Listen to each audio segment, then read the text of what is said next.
Les amis, bienvenue dans le MAG d'énergie tous les lundis, mercredis et vendredis. Bonjour Clem. Bonjour Misma, bonjour à tous. Alors un peu de génétique ce matin dans ce MAG de l'actu. On parle des OGM sur le caillou. Est-ce qu'il y en a? Sont-ils réglementés? Comment les reconnaître?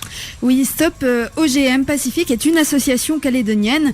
Elle a lancé une alerte le 25 juillet dernier à propos d'intrusion d'OGM sur le territoire. J'ai rencontré Alex Barguiban, le président de l'association. Alors avant toute chose, qu'est-ce que c'est qu'un OGM ?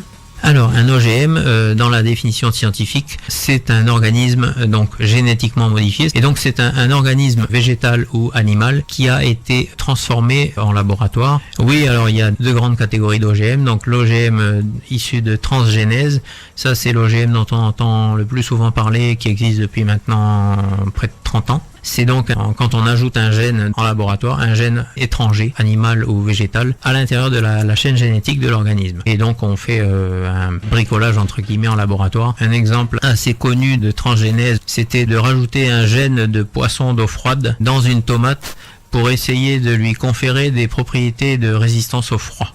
La deuxième catégorie d'OGM, c'est l'OGM issu de mutagénèse. Ils sont très difficiles à détecter. Ces OGM-là, c'est un organisme auquel on fait subir un bombardement, soit de rayons, par exemple ultraviolets, ou rayonnement radioactif X, ou des bains chimiques de différents produits. Et donc, par ces fortes expositions, l'organisme bombardé finit par se transformer génétiquement, de façon très aléatoire. D'ailleurs, il y a des milliers de transformations possibles qui peuvent se faire. Et les laborantins qui testent ça recherchent les transformations génétiques qui peuvent leur paraître intéressantes. Vous avez un exemple très connu dans le monde, c'est les expositions aux radiations atomiques à Tchernobyl, à Fukushima, où les organismes plantes et animaux qui vivent dans les zones irradiées se transforment et changent de métabolisme et de chaîne génétique. Alors sur cette question des OGM, quel est le rôle de votre association ? Stop OGM Pacifique, donc c'est une association qui a été créée en 2012. Notre travail, c'est de faire de l'information et beaucoup d'enquêtes, de recherche et diffuser l'information et de la prévention par rapport à ce que sont les OGM. Et on veut donc alerter sur les dangers potentiels de ces techniques agricoles. Alors un rôle de lanceur d'alerte, donc ce que l'association a fait récemment, retour sur l'histoire. Une affaire qui concerne du maïs muté. C'est un OGM issu de mutagénèse qui a été importé d'Australie. Alors apparemment en début d'année, vers le mois de mars. On a pris connaissance de cette information via un rapport sénatorial métropolitain et qui a diffusé cette information en toute discrétion. Ici, aucune information n'avait filtré là-dessus. On essaye de faire croire que ce maïs muté n'est pas un OGM, que c'est juste un maïs hybride classique. Il faut appeler un chat, c'est un maïs muté. Un maïs muté, scientifiquement parlant, c'est un OGM. On reste factuel là-dessus. On alerte, dit attention, ça c'est un OGM, qu'est-ce qu'on fait avec ça? C'est important de prévenir aussi tout le monde agricole parce que il faut voir les effets en cascade que ça va avoir en termes d'image déjà. On était un pays jusque-là exempt d'OGM et là du jour au lendemain on va être un pays avec une filière élevage nourrie avec du maïs OGM. Qu'en est-il aussi par exemple les exploitations de crevettes? La réglementation actuelle, elle encadre uniquement les OGM traditionnels on va dire et uniquement pour les céréales et les fruits. Ça veut dire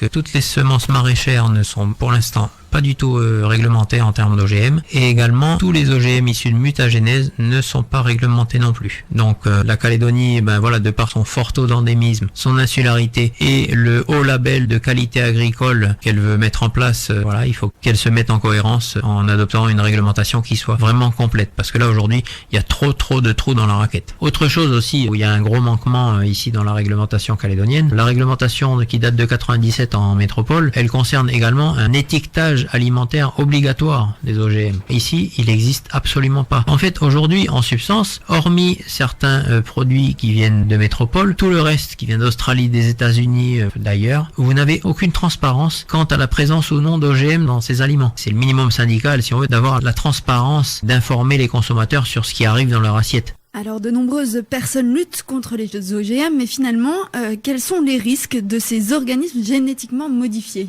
Le risque direct sur la santé humaine, c'est pas forcément celui qu'on va mettre le premier en avant. Certes, il y a des études qui ont été faites qui montrent le développement de cancer chez des cobayes nourris aux OGM, mais le risque le plus important, c'est d'une part par rapport à tous les produits phytosanitaires qui sont utilisés en parallèle des OGM pour les faire pousser, qui déclenchent donc pollution nappe phréatique, pollution des sols, destruction de la petite faune. Ensuite, l'autre risque, c'est la contamination et la pollution génétique via les pollens. Donc l'OGM va contaminer les cultures traditionnelles. Et enfin, l'autre risque, mais là après on rentre plus dans un domaine de la réflexion éthique, c'est est-ce qu'on a le droit de tripoter le vivant comme ça? Est-ce qu'il y a vraiment besoin de faire ça? Étant donné que ça fait maintenant presque 10 000 ans que l'agriculture se développe, les variétés, elles ont été sélectionnées par milliers, patiemment au fil des générations entre agriculteurs, pour développer justement des variétés qui soient spécifiques aux différents biotopes. Ici, il existe en Calédonie un maïs qu'on appelle maïs dent de cheval. C'est un maïs qui est arrivé ici il y a longtemps, qui s'est adapté progressivement, qui est adapté au climat calédonien.